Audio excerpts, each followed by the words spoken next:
تستمعون الآن إلى برنامج معا ننهض مع فضيلة الشيخ الدكتور حسن سلمان.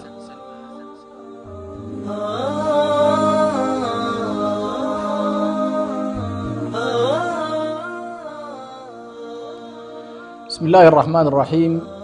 إن الحمد لله نحمده ونستعينه ونستغفره ونعوذ بالله من شرور أنفسنا ومن سيئات أعمالنا، إنه من يهده الله فلا مضل له ومن يضلل فلا هادي له، وأشهد أن لا إله إلا الله وحده لا شريك له، وأشهد أن محمدا عبده ورسوله. نشهد بأنه بلغ الرسالة وأدى الأمانة ونصح الأمة وجاهد في الله حق جهاده. اللهم اجزه عنا خير ما جزيت نبيا عن أمته، ورضي الله تبارك وتعالى عن صحابة رسوله صلى الله عليه وسلم، فإنهم كانوا أبر هذه الأمة قلوبا وأعمقها علما وأقلها تكلفا، قوما اختارهم الله لصحبة نبيه وإقامة دينه، فأعرفوا لهم قدرهم واتبعوهم في آثارهم، فإنهم كانوا على الهدى المستقيم. المستمعون الأعزاء، السلام عليكم ورحمة الله وبركاته، ومع حلقة جديدة من برنامج معا ننهض، وهي الحلقة أو الجزء 14، ولا زلنا نتحدث عن مقومات التصور الإسلامي، وهذه الحلقة هي امتداد للمحور الثالث وهو محور الرسالة من حيث مكوناتها وتطورها. ومن باب التذكير فقد تحدثنا في الحلقة الماضية عن مكونات الرسالة، وحاولنا أن نوجز ذلك حتى يكون إن شاء الله قريبا من المأخذ ويستفيد منه طالب العلم ويستفيد منه أيضا العامي. وقلنا بأن هنالك مجموعة من المكونات تكون الرسالة وتكون مضمون الدين ومعنى الدين بالنسبة لنا، وهو موضوع الإيمان والعقيدة، وموضوع السردية الكونية أو القصة الكونية، وموضوع الشعائر التي أطلقنا عليه العبادة، وموضوع القيم والأخلاق والمنهاج، وخامسا موضوع الشرائع. وهنالك قضية ربما أفردناها لوحدها ولم ندرجها ضمن المكونات، ولكن القرآن الكريم إذا تحدث عن مسألة الشريعة وعن مسألة العقيدة والإيمان والأخلاق والقيم، أيضا يتحدث عن ما أسميناه بالبينات، وهي أيضا جزء من موضوع الرسالة. ولكن في الشرائع السابقة مسألة البينات والمعجزات والبصائر هي كانت منفصلة عن الكتاب باعتبارها شيء مادي. وبالنسبة لشريعة محمد صلى الله عليه وسلم وكتابه، فإن هذا الكتاب يتضمن بين دفتيه نبوة النبي صلى الله عليه وسلم ورسالة النبي صلى الله عليه وسلم وبينات النبي صلى الله عليه وسلم. وبناء على ما تقدم فإنه قد نشأت بناء على هذا التعريف هذه المكونات التي تشكل الظاهرة الدينية، وبالتالي سنجد أنفسنا عموما نختلف مع السردية الموجودة الآن للتيارات ربما التي تدرس الظاهرة الدينية وتحاول أن تختزلها في 3 عوامل تقريبا، هي العقيدة والعبادة والأخلاق. ولكننا لاحظنا كيف أن هذا الافتراق الكبير جدا، والذي بطبيعة الحال ستترتب عليه افتراقات هائلة فيما يتعلق بتنزيل معنى الدين في الحياة، وما هو الدين الذي على الأقل نعرفه نحن ونزل في كتابنا، هو هذا الدين بهذا الاعتبار الكلي، وهو الذي أخبر الله سبحانه وتعالى أنه هو دينه، إن الدين عند الله الإسلام. ونلاحظ أنه من الناحية العملية فإن أمة الإسلام بناء على تعريفها لدينها ومكونات هذا الدين، فقد نشأت المدارس العلمية والسلوكية والتربوية والتزكوية في مسارات الدين كله. فنشأ عندنا علم الإيمان والعقيدة أو قضايا كتب العقيدة وكتب الإيمان والإلهيات، في بعض البلدان تسمى كتب الإلهيات، أو علم الكلام أو أصول الدين. هذا علم وتدرسه كليات مختصة في هذا الموضوع، وغالبا هذا العلم يتناول بشكل كبير ما يمكن أن نسميه بعلم النبوات، قضايا العلوم والمعارف المتعلقة بحقائق الغيب وقضايا الإيمان وأركان الإيمان وما يليق بالله وما يستحيل على الله وإلى غير ذلك من القضايا المتعلقة بالله سبحانه وتعالى والمتعلقة بقضايا الحق. أيضا عندنا في المدارس التي أيضا تدرس أو القضايا التي تدرس عندنا في الكليات الشرعية علم الفقه وأصوله، وهذا العلم هو العلم الذي يتعلق بالقسم الذي ذكرناه قسم الشعائر والشرائع، أي قسم العبادات والمعاملات.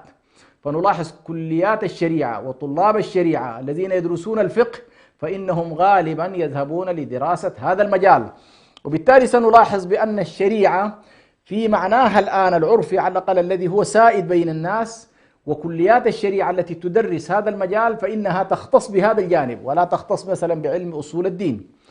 المجال الثالث مثلا وهو مهم جدا هو علم الزهد والسلوك والطهر والتزكية والتصوف، يعني هذا الاتجاه الكبير الذي ربما نشأت أيضا نشأ له علماء ونشأت له مدارس وكانت له طرق وأدوات، وربما على كل يضعف في بعض المحطات ويقوى في بعض المحطات ويحصل له انحرافات في بعض المحطات مثله مثل بقية العلوم. فنلاحظ هذا العلم أيضا كان من العلوم المهمة جدا بالنسبة للمسلمين، تعتني بتزكية الإنسان والتعرف على خلاجات النفس البشرية ونقاط قوتها وضعفها ومداخل الشيطان إليها، فهذا نوع من العلم وهو مهم جدا وله علاقة بالدين بطبيعة الحال. وهنا إلى هنا ربما يعني يتعامل بعض الاتجاهات بمفهوم الدين في هذا الاتجاه، يريد أن يختزلونه في الحالة الروحية. فعلى كل هذا مجال ثالث. المجال الرابع هو المجال الذي يتعلق بعلوم المرجعية نفسها، مرجعية الكتاب ومرجعية السنة، وهي علوم القرآن وعلوم السنة النبوية. هذه أيضا لها اختصاصات كبيرة جدا، القراءات وما فيها والتفسير وما فيه وعلوم القرآن بشتى تفاصيله، هذا أيضا مما يدرس في كثير من الكليات. وكذلك علوم الحديث من حيث نسبة الأحاديث إلى النبي صلى الله عليه وسلم، من حيث الإسناد، من حيث صحة الإسناد، من حيث صحة المتن إلى النبي صلى الله عليه وسلم، رجال الإسناد، ما الذي يصح وما الذي لا يصح، ما هو الضعيف ما هو القوي، هذا أيضا من العلوم المهمة جدا. ثم بعد ذلك يأتي فقه الحديث وله طبعا كتابه وله علماؤه الذين اختصوا فيه. إذن نلاحظ هذه تقريبا كلها أخذناها من قضية التكوين، هذا التكوين الذي عرفناه ماهية الدين، مكونات الظاهرة الدينية، نشأت عنها هذه القضايا التفصيلية في مسألة العلوم والمعارف. يبقى اليوم إن شاء الله سيكون السؤال من باب أيضا الوقوف على قضية الرسالة، ورأيته مهم جدا إن شاء الله، ربما أتناوله في أكثر من حلقة أو حلقتين، ولكن حتما لن يكون يعني هذه الحلقة تسع إن شاء الله الموضوع، وهو هل هنالك تطور في الحالة التشريعية؟ يعني هل من خلال ما سردناه هل هنالك تطور؟ لأن قضية التطور طبعا مطروحة بشكل كبير على الأقل في مسألة الخلق، وهنالك النظريات المعروفة لداروين وغيره في قضية التطور في الخلق، ولكن القرآن له أيضا مفهومه في التطور، فالقرآن استخدم مصطلح التطور وله مفهومه، ولكن هذا المفهوم يختلف بطبيعة الحال عن نظرية التطور لداروين التي حاول أن يجعل السلالة الإنسانية والآدمية مندرجة ضمن سلالات حيوانية وتطورت، لكن نحن لا يعنينا ذلك الآن بقدر ما يعنينا هل الظاهرة التشريعية، الحالة الدينية، مسمى الإسلام الذي يقول الله سبحانه وتعالى فيه إن الدين عند الله الإسلام، يعني هذا الدين الذي هو رسالة الله للعالمين من اللحظة التي نزل فيها آدم أو هبط فيها آدم إلى الأرض إلى اللحظة التي يعني ينتهي فيها هذا الكون، وذلك بختام دعوة النبي صلى الله عليه وسلم. هل هنالك ما يمكن أن نسميه بتطور الظاهرة التشريعية وبالتالي تطور الظاهرة الدينية، أم أن مفهوم التطور لا محل له عندنا في هذا الجانب؟ وحقيقة من خلال الوقوف على الدراسات أيضا المهتمة بتطور الظاهرة الدينية، فهنالك العديد ممن كتب عن قضية تطور الظاهرة الدينية، وخاصة في الاتجاهات الوضعية يتعاملون مع الظاهرة الدينية باعتبارها ظاهرة من الظواهر المتعلقة بالإنسان في سلوكه الشخصي أو في سلوكه الاجتماعي أو في بعده النفسي، فتدرس باعتبارها حالة من الحالات الوضعية كما يدرس علم الاجتماع وعلم السياسة وغيره. يعني ليس هنالك طبعا، لا تأخذ حتى عند هؤلاء الدارسين البعد المقدس بطبيعة الحال، لأن البعض منهم أصلا عنده مشكلة في فكرة المقدس نفسها. ولكن نحن أيضا إن شاء الله سيكون لنا وقفتنا. فنلاحظ أن هؤلاء الذين درسوا الظاهرة الدينية غالبا ما حاولوا أن يركزوا في الحضارات التي سادت القرون اللي على الأقل ما قبل بعثة النبي صلى الله عليه وسلم، وربما كان معظم هذه الحضارات إما في اتجاه المشرق بشكل عام أو قريب منها. فكان هنالك مثلا دراسات عميقة جدا فيما يتعلق باليونان والرومان، وكذلك الحضارات المسيحية، وكذلك الحضارات المتعلقة بمصر الفرعونية، والحضارات المتعلقة بالهندوس والصينيين. فهنالك على كل ظواهر دراسات كثيرة جدا تتناول الظاهرة الدينية في تطورها، كيف بدأت وكيف نشأت وكيف كانت تدون وعما تجيب هذه الظاهرة. ولكن بالنسبة لنا حقيقة لا نميل إلى أن ننطلق في دراساتنا للظاهرة الدينية إلا من خلال القرآن الكريم الذي هو هدى للناس. والقرآن الكريم يملك الناس هدايات على الأقل في نقطة البدء بالنسبة للخلق، ونقطة البدء بالنسبة للإنسان، وكيف تطور هذا الإنسان. ولو أننا حقيقة رجعنا إلى كتاب الله سبحانه وتعالى، وخاصة في ما يتعلق بالسردية الكونية، وما يتعلق كذلك بالقصص الإنساني على وجه التحديد، وقصص الأنبياء بشكل أخص، سنلاحظ بأن الله سبحانه وتعالى أهدى إلينا جملة كبيرة جدا من الهدايات التي تقف بنا على محطات فاصلة في التاريخ البشري، سواء على صعيد الخلق والتطور الطبيعي أو على صعيد التشريع والأمر الإلهي. وهذه المسألة حقيقة من خلال الوقوف على جملة، وطبعا القصص القرآني معروف، القصص القرآني يشكل تقريبا خمس القرآن الكريم. ومن الخطأ جدا أن نتصور بأن هذا الكم الكبير هذه القصة القرآنية التي تشتمل على خمس القرآن من الصعوبة جدا أن تختزل في مفاهيم محددة أو في أهداف محددة، ولكنها هي منظور عموما يعطي أبعاد فلسفية لنظرية الخلق ونظرية التشريع، ويعطي كذلك عمق في قضايا الاعتبار، إن في ذلك لعبرة. فهذا الاعتبار أحيانا بعض الناس يختزله في أبعاد تشريعية فقهية محددة، ولكن لا يذهبون به بعيدا إلى أن ينظروا إلى عمق الظاهرة التشريعية وعمق الظاهرة الدينية. والقرآن الكريم حقيقة يملك هذا البعد بالنسبة للإنسان، ويجعله على الأقل عنده من المفاتيح ما ينطلق منها، وهي مفاتيح حق، يعني لا يتطرق إليها الظنون ولا تتطرق إليها الأوهام.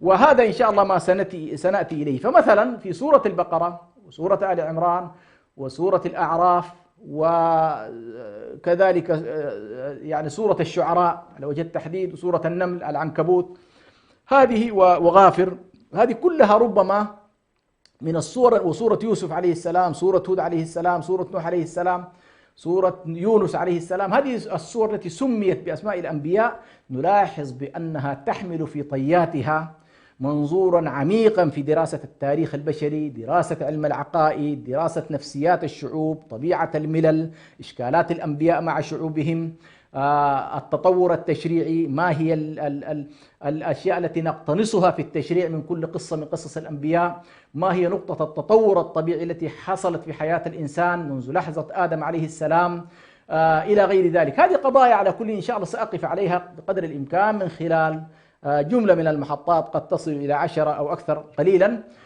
في سبيل إن شاء الله أن نصل إلى أمرين مهمين. الأمر الأول معرفة التطور الطبيعي للإنسان، كيف تطور هذا الإنسان من اللحظة التي قال الله سبحانه وتعالى لآدم وحواء: قلنا اهبطا منها جميعا فإما يأتينكم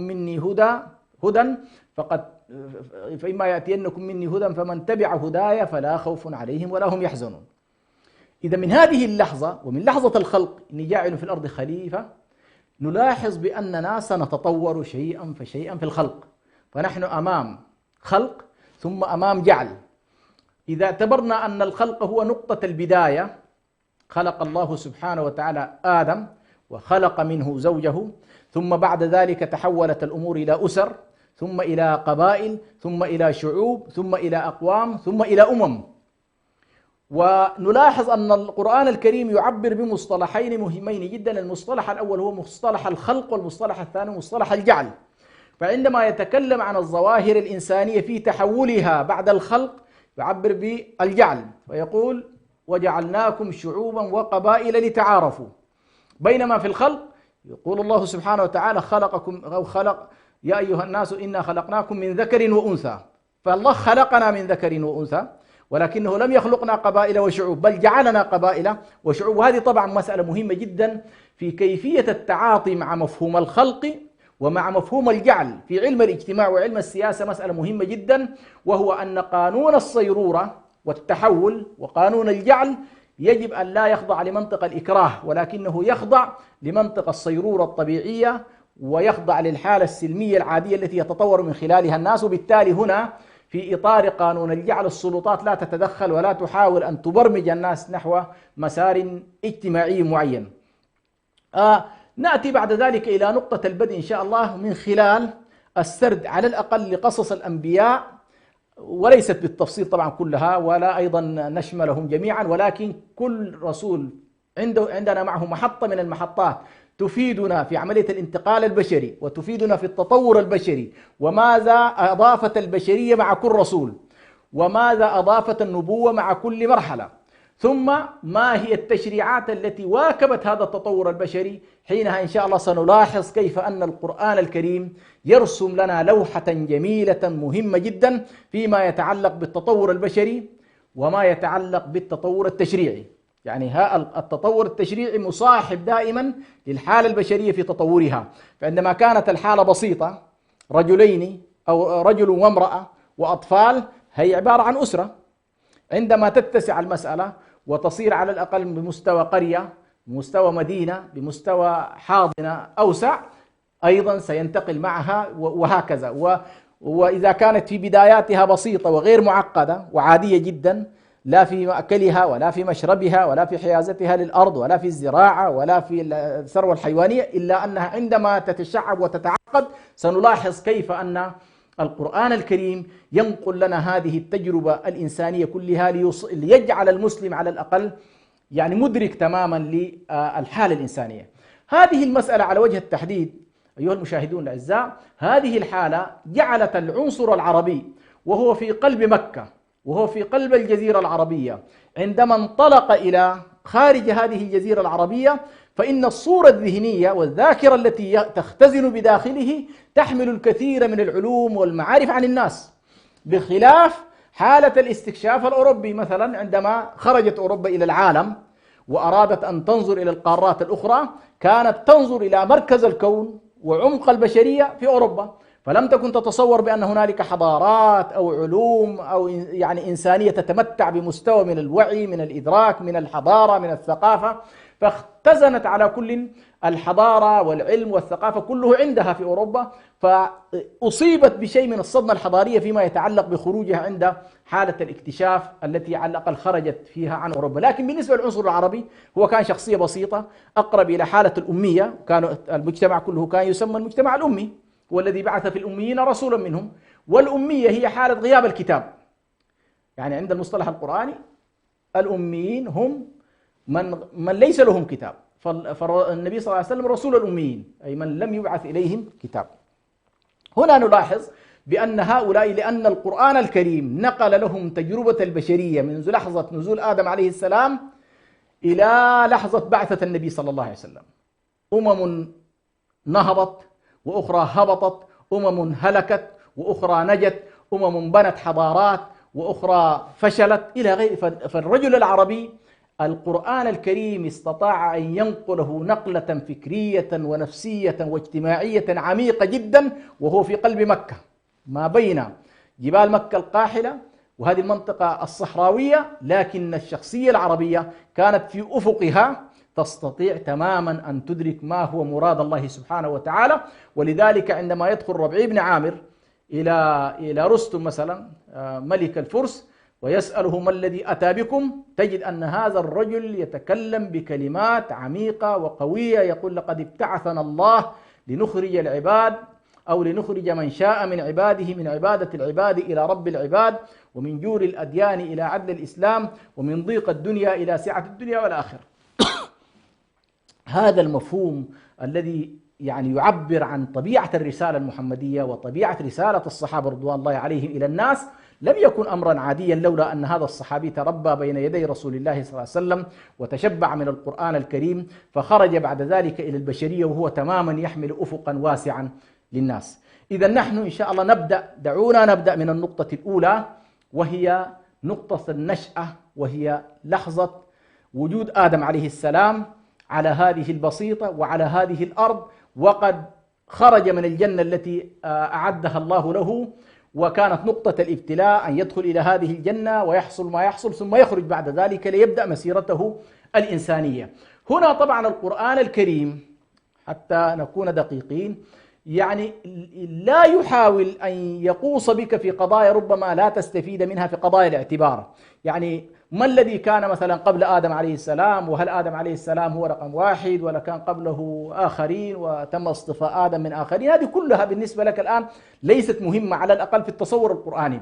ما هو مهم بالنسبة لنا أن آدم عليه السلام هو نقطة البداية بالنسبة للنشأة والتطور الإنساني، يعني نقطة البداية بالنسبة للتطور الإنساني ومحاولة ارتباط الأرض بالسماء من خلال كائن مكلف يختلف عن عالم الشياطين وعالم الملائكة. عالم الشياطين اللي هم الشر المحض، وعالم الملائكة اللي هم الخير المحض. هذا الإنسان يختلف في بنيته وفي استعداداته النفسية وفي ما أعده الله سبحانه وتعالى وهيأه له، يختلف تماما، فيمكن أن يرتقي إلى أعلى عليين ويمكن أن يهبط إلى أسفل سافلين. وبالتالي هذا الكائن المكلف الذي أعد الله له سبحانه وتعالى السماوات والأرض وما فيها مسخرة له من حيث الخلق ومن حيث ما فيها من موارد ليؤدي رسالة الله في الاستخلاف وفي التمكين. إذن كانت نقطة البداية هي مسألة معرفة ابن آدم.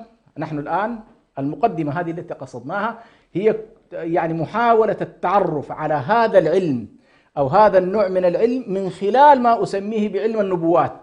علم القصص يدخل في علم النبوات. ذلك من أنباء الغيب نوحيها إليك ما كنت تعلمها أنت ولا قومك من قبل هذا. لاحظ أن الله سبحانه وتعالى سماه علم الأنباء أو ذلك من أنباء الغيب. وقال الله سبحانه وتعالى ذلك من أنباء الغيب نوحيه إليك وما كنت لديهم إذ أجمعوا أمرهم وهم يمكرون. سورة يوسف طبعا، يعني قضية يوسف وإخوانه ما كان النبي صلى الله عليه وسلم يعلم عنها، ولا كان يعلم عن قصة نوح عليه السلام التي ختمت بقوله ذلك من أنباء الغيب، ولا كان النبي صلى الله عليه وسلم يعلم كذلك ذلك من أنباء الغيب نوحيه إليك وما كنت لديهم إذ يلقون أقلامهم أيهم يكفل مريم وما كنت لديهم إذ يختصمون. إذن قصة نوح عليه السلام التي ختمت بأنباء الغيب، وقصة يوسف عليه السلام الذين أجمع إخوانه على مكر معين، وقصة مريم عليها السلام في أنها كيف كان هنالك الخصام في من هو يكفل مريم عليه السلام. هذه القصص كلها ختمت بقوله ذلك من أنباء الغيب، أي ما كان النبي صلى الله عليه وسلم ليعلم حقائق هذه الأمور لولا أن الله سبحانه وتعالى زوده بها. إذن بنفس الطريقة ما كان لنا أن ندرك قصة نوح وآدم ومريم ويوسف لولا أن الله ملكنا إياها في القرآن الكريم وجعلها متاحة لنا ونأخذها باعتبارها علما حقيقيا وليس ترهات عقلية أو استنتاجات تاريخية أو اكتشافات وآثار جغرافية، بقدر ما هي حقائق علمية مثبتة في كتاب الله، ونبني عليها بعد ذلك قراءتنا إن شاء الله لما يتعلق بالتطور الطبيعي للإنسان ثم التطور التشريعي. بعد ذلك نخرج فاصل إن شاء الله ونعود إليكم بعد قليل، فلا تذهبوا بعيدا.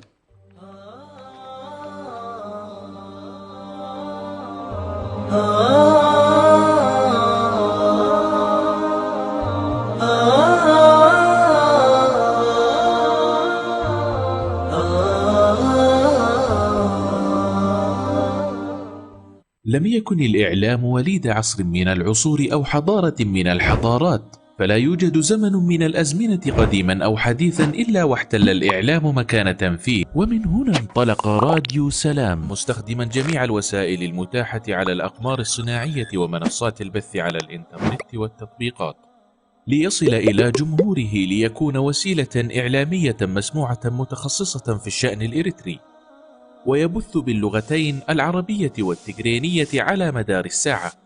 راديو سلام يخاطب المجتمع الإريتري كافة بجميع مكوناته، ويتفاعل مع قضاياه لترسيخ الانتماء وتجديد الوعي وتحقيق السلام والريادة، ويبث على الأقمار الصناعية والمنصات الإلكترونية كافة، وكانت أهدافه تعزيز قيم السلام والإخاء والتصالح والعيش المشترك، نشر قيم الإسلام وأخلاقه وتعزيز الأعراف والأخلاق الفاضلة، ترسيخ مكانة المرأة وتفعيل دورها في المجتمع والعناية بقضايا المرأة والطفل والشباب وكبار السن، المساهمة في التنمية ومواجهة الفقر والجهل وتوطين اللغة العربية.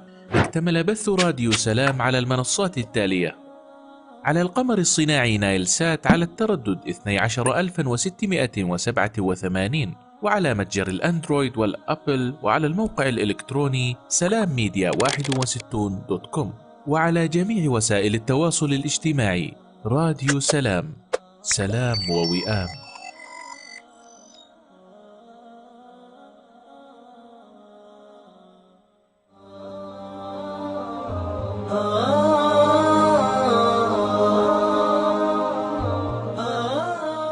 تستمعون الآن إلى برنامج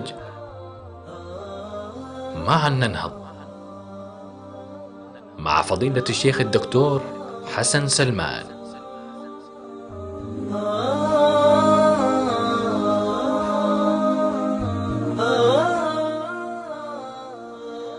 بسم الله الرحمن الرحيم، الحمد لله رب العالمين، والصلاة والسلام على رسول الله الأمين وعلى آله وصحبه أجمعين. نواصل إن شاء الله من قطع من حديث، وكنا نتحدث عن أهمية الاستفادة من القصص القرآني، وأنها من علم النبوات، وأنها من أنباء الغيب التي نأخذها على أنها حقائق، وأن التكذيب بها يعد كفرا والعياذ بالله. فهي ليست كالطاعات التي أو كالأوامر التي يكون فيها الموقف أنك تفعل أو لا تفعل، ولكن هنا الموقف من القصص القرآني هي عبارة عن تصدق أو لا تصدق. وبطبيعة الحال المؤمن في تعامله مع كتاب الله مع سنة النبي صلى الله عليه وسلم يتعامل بمنطق التصديق المبني على قضية البينات والإعجاز. نأتي إن شاء الله إلى نقطة التطور الأول أو نقطة البداية، وهو كانت البداية من آدم عليه السلام. وفي البدء دعوني أقول بأن الإنسانية عموما مرت بثلاثة أنواع من الخطاب، ثلاثة أنواع من الخطاب الرسالي. الخطاب الأول يقول يا بني آدم، أو يخاطب آدم عليه السلام وزوجه، فهذا يا بني آدم. الخطاب الثاني هو خطاب قومي، يا قوم، بمعنى أن الإنسان انتقل من دائرة ضيقة، دائرة أسرية محدودة، إلى دائرة أوسع وهي دائرة القوم. ومعظم الرسل إلى محمد عليه الصلاة والسلام كان الخطاب خطابا بهذا الشكل، يا قوم. فنوح عليه السلام يقول يا قوم، وهود يقول يا قوم، وكل الناس الذين جاءوا بعدهم كلهم تقريبا يقولون يا قوم، إلا عيسى عليه السلام يقول يا بني إسرائيل، إلى أن جاء الخطاب في مرحلته الثالثة وهو خطاب النبي صلى الله عليه وسلم. فإن العنوان البارز في كتاب الله سبحانه وتعالى وأول نداء في سورة البقرة هو يا أيها الناس. إذن النقطة الأولى التي نحاول أن نرسخها في هذه اللحظة هو أن الخطاب التشريعي مر بثلاثة مراحل: المرحلة الأسرية العائلية، يا آدم أو يا بني آدم; المرحلة القومية أو الخطاب القومي الحصري المحدود زمانا ومكانا، وهو يا قوم. الخطاب في مرحلته الثالثة يا أيها الناس.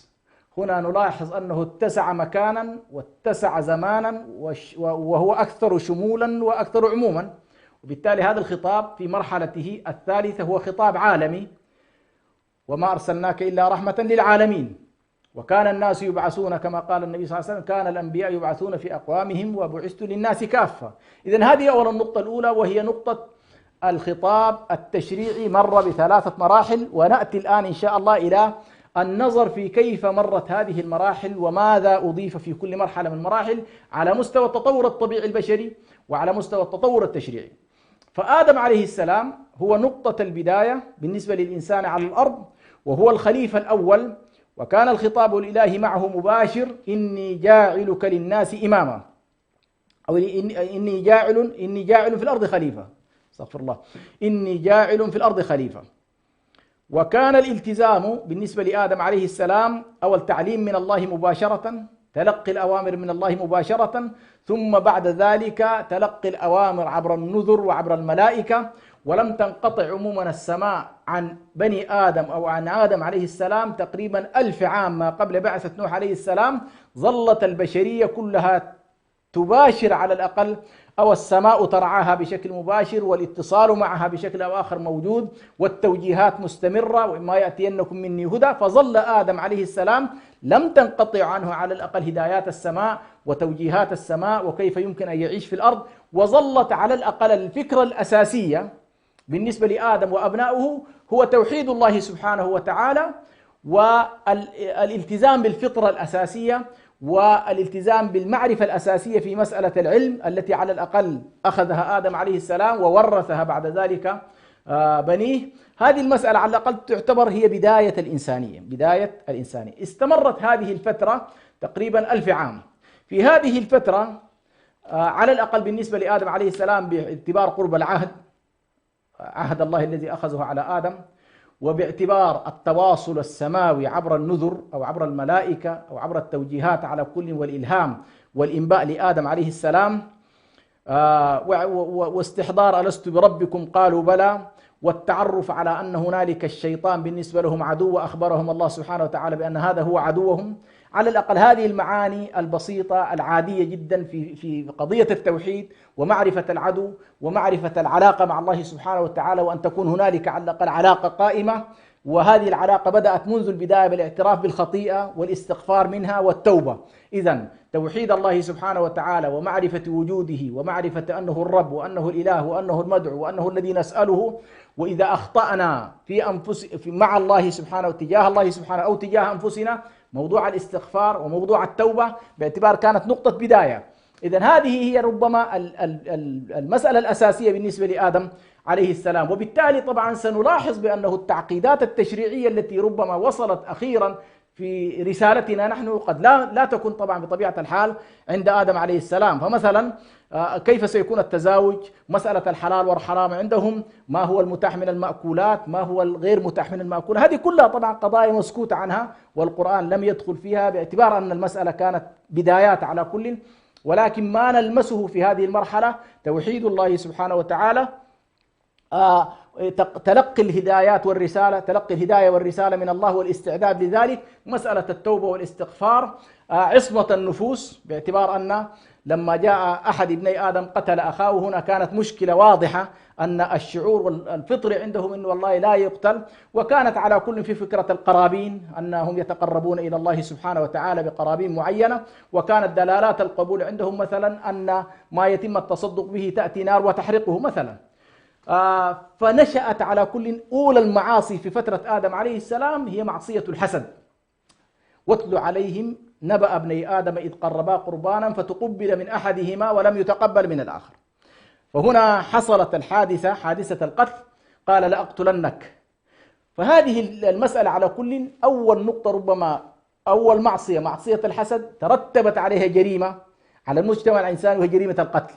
فكأنما معصية الحسد ترتبت عليها جريمة القتل. ولكن إلى فترة نوح عليه السلام الحالة البشرية تقريبا كلها كانت من حيث التوحيد كانوا أمة واحدة، كما قال الله سبحانه وتعالى: كان الناس أمة واحدة فبعث الله النبيين مبشرين ومنذرين. أي كان الناس أمة واحدة على التوحيد، ثم انحرفوا بعد ذلك فبعث الله النبيين مبشرين. هذا على القول على الأقل الصحيح والراجح فيما يتعلق من أقوال أهل العلم في تفسير هذه الآية. وليس صحيحا أن يقال إنه كان الناس على الضلال فبعث، لا، الأصل أنهم كانوا على الحق وكانوا على الخير وكانوا على الهداية، ثم حصل لهم الانحراف، ثم بعد ذلك بعث الله النبيين تتابعا. إذن هذه مسألة مهمة جدا، وهي نقطة البداية فيما يتعلق بآدم عليه السلام. وهنا سلاحظوا الآن، تدرجوا معي في كيف على الأقل بدأت تتطور الحالة الأسرية إلى حالة أوسع. لما جاء نوح عليه السلام لم يعد الخطاب خطابا أسريا، يعني ما كان الخطاب يا بني نوح أو يا أبناء نوح، لا، الخطاب أخذ بعد قومي، ونوح يخاطب قومه. إنا أرسلنا نوحا إلى قومه، فعلى كل صار الآن في قوم لنوح عليه السلام، وهؤلاء القوم في نقطة أو في بقعة جغرافية معينة، ولكنها مهما اتسعت فهي نطاقها محدود، وليس نطاقا طبعا واسعا وعالميا، ولكنها في أرض معينة في مكان معين. فهنا نلاحظ أن نوح عليه السلام كان هو المرحلة الثانية في التطور الإنساني. المرحلة الأولى تقريبا مع آدم عليه السلام، وانتهت هذه المرحلة، ثم جاء بعد ذلك حالة الانحراف والخروج عن حالة التوحيد الأصلية التي كان عليها بنو آدم، وبدأت الانحرافات بحكم الاجتماع البشري، بدأت تظهر ظواهر الحسد، بدأت تظهر الاعتداءات، حصلت حالة قتل على الأقل في فترة ما قبل نوح عليه السلام من أبناء آدم عليه السلام. لكن هنالك كما ذكرت قضايا ربما كثيرة لم يتم الحديث عنها، لم يتم الحديث عن الزراعة، لم يتم الحديث عن المعمار، لم يتم الحديث عن الأنعام. كل هذه القضايا سنلاحظ أنه في فترة نوح وما قبل نوح مسكوت عنها في القرآن الكريم، لم يتم تناولها. وبطبيعة الحال سنلتقط إن شاء الله كل لفتة نجدها فيما يتعلق بالتطور في هذه المجالات، لنؤرخ على الأقل وفق القرآن، وفق حالات القرآن والسردية القرآنية، من أين بدأت هذه الظاهرة، مثلا من أين بدأت الزراعة، من أين بدأت الصناعة، من أين بدأت حالة الاستحواذ على الأرض إلى غير ذلك. نأتي إلى نوح عليه السلام. نوح عليه السلام طبعا بعث في قوم حصل فيهم انحراف، وهذا الانحراف كان عبارة عن الإشراك بالله سبحانه وتعالى والتعلق بعلائق إنسانية مشخصة. بدل أن كان الإنسان يميل نحو التجريد، يميل نحو المطلق وهو الله سبحانه وتعالى، أن الله عز وجل ليس مشخصا حتى نستطيع أن يشخص في صنم أو يشخص في وثن، فالله سبحانه وتعالى فوق كل ذلك. ولكن قوم نوح شخصوا على الأقل أو محاولة توصيل ما يريدون عبر أدوات مشخصة، وهو أنه كان لهم شيوخ أو كان لهم علماء، فعلى كل حاولوا أن يتقربوا إليهم أو يتقربوا إلى الله سبحانه وتعالى من خلالهم، وهم 5 تقريبا: ود وسواع ويقوث ويعوق ونسر. هؤلاء ال5 الذين ذكروا في سورة نوح تعلق بهم قوم نوح، وظهرت هنا طبعا بداية ما يمكن أن نسميه بظاهرة الإشراك بالله سبحانه وتعالى المناقضة للتوحيد، وهنا انتكست البشرية. وهنا بالتالي نفارق السردية الدينية الوضعية التي تقول بأن والله الناس بدأوا بحالة من التدين السيء إلى التدين الأفضل. نحن نقول كان التدين منذ بدايته أفضل وكامل وطيب، ولكن انتكست بعد ذلك البشرية، حصل انتكاس في المرحلة الثانية وليس العكس.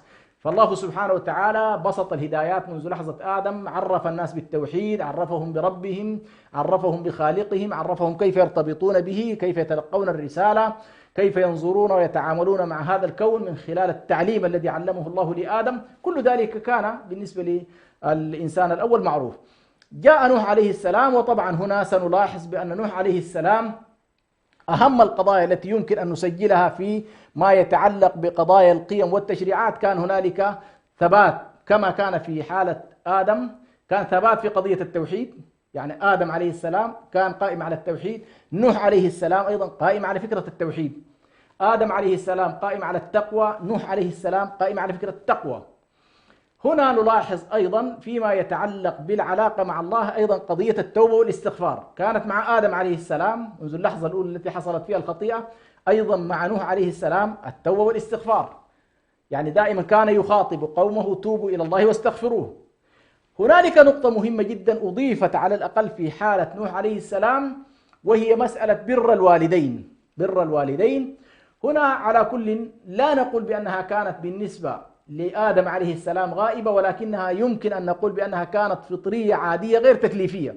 لكن لما جاء نوح عليه السلام دخل معنا في أول قيمة، وهي قيمة بر الوالدين: وقضى ربك ألا تعبدوا إلا إياه وبالوالدين إحسانا. هذه 10 التي ذكرناها الوصايا هي التي ستتدرج معنا إن شاء الله إلى بعثة النبي صلى الله عليه وسلم. مع كل رسول ننظر ما هي القيمة المضافة التي على الأقل ستؤدي بنا إلى تراكمية القيم. إن شاء الله هذه العبارة مهمة: تراكمية القيم، إلى أن نصل إلى محمد عليه الصلاة والسلام. إذا عندنا قضية التوحيد وعدم الإشراك بالله، وعندنا قضية بر الوالدين، وهما بداية الرسالة مع نوح عليه السلام. وقضى ربك ألا تعبدوا إلا إياه وبالوالدين إحسانا. سيظل بعد كده قضية التوحيد وقضية بر الوالدين تضاف إليها قيم أخرى ولكنها لا تتناقص. يعني سيظل التوحيد أصل إلى محمد عليه الصلاة والسلام. شرع لكم من الدين ما وصى به نوحا والذي أوحينا إليك وما أوحينا إلى موسى وما أوحينا إلى إبراهيم وموسى وعيسى أن أقيموا الدين ولا تتفرقوا فيه. إذا قضية التوحيد ثابت، ثم أضيف إلينا الآن قيمة جديدة وهو خلق جديد وهو بر الوالدين، ثم موضوع الاستغفار، ثم الاستغفار للأبوين إلى غير ذلك. إذا نوح عليه السلام أضاف لنا على الأقل مسألة مهمة جدا. ولاحظوا، أتمنى إن شاء الله من الناس على الأقل فيما يتعلق بهذا التطور أن يتابعوا قضية القصص بالذات في سورة الشعراء، كيف تحدث القرآن الكريم عن نوح وتحدث عن إبراهيم وتحدث عن موسى وتحدث عن شعيب وعن لوط وعن هود وصالح. هذه السردية إن شاء الله التي ستساعدنا كثيرا فيما يتعلق بما نصب إليه من تطور طبيعي ويصاحبه تطور إن شاء الله تشريعي. الثالث آدم عليه السلام، قلنا نوح عليه السلام. يأتي بعد ذلك في السردية القرآنية فيما يتعلق بقصص الأنبياء تأتي قصة هود عليه السلام. هنا مهم جدا بأن الذين ذكروا من الرسل والأنبياء عددهم محصور، والذين لم يذكروا عددهم كبير، وربما يصل إلى أكثر من 300 شخص من الأنبياء عليهم السلام. ولكن ما حكاه الله سبحانه وتعالى سيفيدنا في الأمرين، سيفيدنا في السردية الطبيعية للتاريخ البشري، وسيفيدنا في السردية التشريعية أيضا للتاريخ التشريعي. يعني لن نحتاج إن شاء الله أكثر مما هو موجود في كتاب الله سبحانه وتعالى، وما أخفاه الله عنها ما أخفاه الله عنا بطبيعة الحال لا يبنى عليه شيء يمكن إن شاء الله أن يؤثر فيما نحن بصدده من سردية. النقطة الثالثة هي هود عليه السلام. طبعا بعد آدم عليه السلام، بعد نوح عليه السلام والفيضان الذي غطى على الأرض وأهلك الله سبحانه وتعالى قوم نوح، وقصة طبعا مشهورة يعني كثير من الناس الحمد لله معروفة. نلاحظ أن نوح عليه السلام كان عنده مقولة وهي مهمة جدا عندنا لنشكل الذاكرة حول ما يتعلق بهود عليه السلام. نوح عليه السلام كان يقول لقومه: وقلت استغفروا ربكم إنه كان غفارا يرسل السماء عليكم مدرارا ويمددكم بأموال وبنين ويجعل لكم جنات ويجعل لكم أنهارا. إذن هذه كلها الآن عبارة عن أشياء قالها نوح عليه السلام لقومه: أنكم والله استغفروا الله، توبوا إلى الله، وأنكم إذا تبتم إلى الله واستغفرتم الله سبحانه وتعالى فإن الله سبحانه وتعالى سيغنيكم ويعطيكم الأموال ويعطيكم الزروع ويعطيكم البنين، ويرسل الله سبحانه وتعالى السماء عليكم من حيث وهذا طبعا تشكل ظاهرة الزراعة وغيرها. فعلى كل هنا كان في نوع من النبوءة، يعني إن فعلتم ذلك ستتحقق لكم هذه القضايا. هم ما فعلوا وقتا لم يفعلوا، يعني هي اللحظة التي قال فيها نوح عليه السلام مثل قول النبي صلى الله عليه وسلم مثلا: لتفتحن كذا، يعني ما فتحت، لكن النبي صلى الله عليه وسلم يقول تفتح اليمن، تفتح فارس، تفتح الروم، تفتح كذا، تفتح القسطنطينية. هذا كله الآن عبارة عن إيه؟ عبارة عن أنباء أو إنباء أو شيء مستقبلي. فنلاحظ بأن هود عليه السلام ما بعد نوح تقريبا جاء هود، وتتحقق نبوءة نوح عليه السلام في هود عليه السلام، وهذا ما سنلاحظه إن شاء الله. إذن بعض الفيضان حصلت، بعض الفيضان طبعا، وأهلك الله سبحانه وتعالى قوم نوح، وخرج مع نوح مجموعة بسيطة. هؤلاء الذين على الأقل خرجوا مع نوح هم عبارة عن العصبة المؤمنة. هذه العصبة المؤمنة نزلت على الأرض وسكت عنها القرآن، لكن ما الذي حدث؟ سنعرف ذلك ما بعد نوح. ما بعد نوح سيأتي طبعا هود، لكن في هذه الفترة ما بين هود ونوح كأنما قوم نوح الذين كانوا معه في السفينة التزموا بنبوءته والتزموا بأحكامه والتزموا بتشريعاته، فجعل الله سبحانه وتعالى كل النبوءة تتحقق. أنزل الله لهم الخيرات وأنزل الله لهم يعني استغفروا ربهم ففتح الله لهم الخيرات وأنعم عليهم بالزراعة وأنعم عليهم بالسكن وعلى كل. لكن هنا مسألة مهمة جدا، وهو أنهم بما أن الفيضان كان شمل على الأقل الأرض على المساحة التي كانوا يسكنونها، فإنهم تشكلت عندهم مسألة مهمة جدا، وهو الخوف من السكن في المناطق السهلية. خافوا من السكن في المناطق السهلية، وجاءت بعد كده فكرة إنه والله المناطق السهلية يجتاحها الفيضان، فلجأوا بعد ذلك استفادوا من هذه التجربة، والإنسان ابن بيئته وابن تجاربه، والتراكم في التجارب يؤدي طبيعة الحال إلى التطور. نلاحظ أن قوم هود عليه السلام بدأوا يسكنون في المرتفعات خوفا من البناء في السهول، وهنا حصلت على كل بالنسبة لقوم هود كما ذكرت انتقال فيما يتعلق بموضوع السكن، ولكن إن شاء الله لضيق الوقت نكتفي بهذا القدر، وسنبدأ إن شاء الله في الحلقة القادمة التطور الطبيعي والتشريعي مع هود عليه السلام، ما الذي حدث معه ومع بقية الرسل، ونكتفي بهذا القدر وأستودعكم الله، والسلام عليكم ورحمة الله.